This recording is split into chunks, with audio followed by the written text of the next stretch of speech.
Oui, bonjour, monsieur Frédéric Abaskawa. Bonjour. Et vous venez de quitter le ministre. Qu'est-ce que vous avez dit concrètement?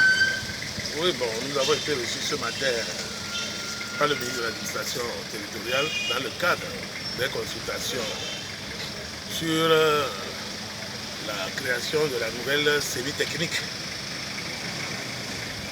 Je voudrais rappeler tout de suite que dans la vie d'une nation, il est tout à fait normal qu'on relise de temps en temps nos tests et qu'on les réadapte à la situation actuelle.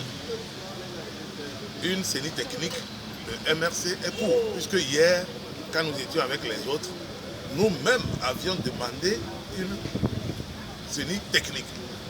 Aujourd'hui, il est question de s'asseoir maintenant pour voir les contours qu'il faut donner, n'est-ce pas, à cette CENI technique. Les gens ne peuvent pas aller siéger dans les institutions de la République et rendre compte à leur président. Ici, je ne vois pas. Si demain nous envoyons des éléments dans une CENI, ce n'est pas à nous qu'il faut rendre compte. Non, ça n'a pas de sens. Ça ne répond à aucune logique. C'est pour cela que nous disons que nous voulons cette CENI technique, mais maintenant il faut définir les contours pour que cette CENI technique soit acceptable par tous.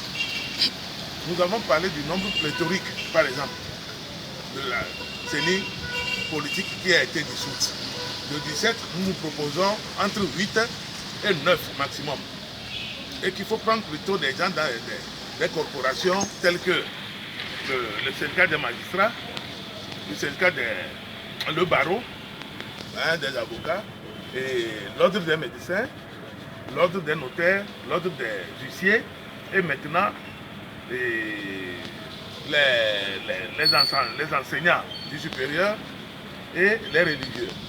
Et je crois que si vous faites le calcul, un de chaque, vous tomberez à peu près sur 9 ou 11. C'est mieux que 17. C'est trop pléthorique. Ça nous éviterait, n'est-ce pas, que tout le monde sorte pour donner ses chiffres. Puisque en faisant cette série technique, on fera toujours appel à des spécialistes.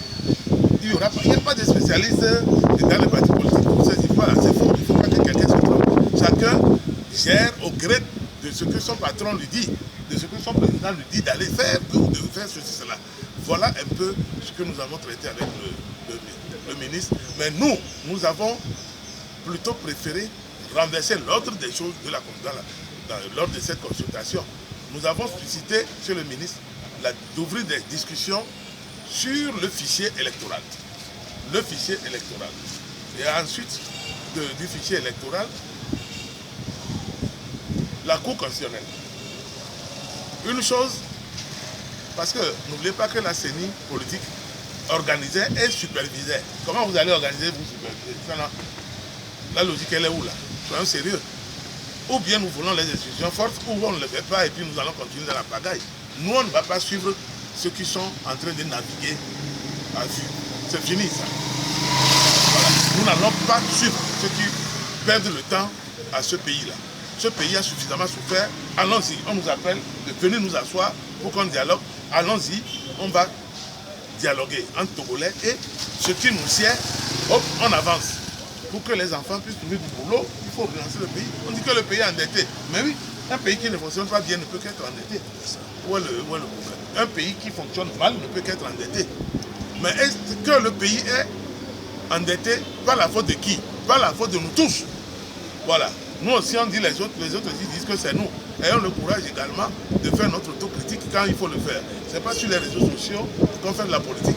La politique c'est le concret, c'est le vivant, c'est le toucher, c'est ça. C'est ce que nous venons de faire ce matin. C'est le réel, ce n'est pas le virtuel.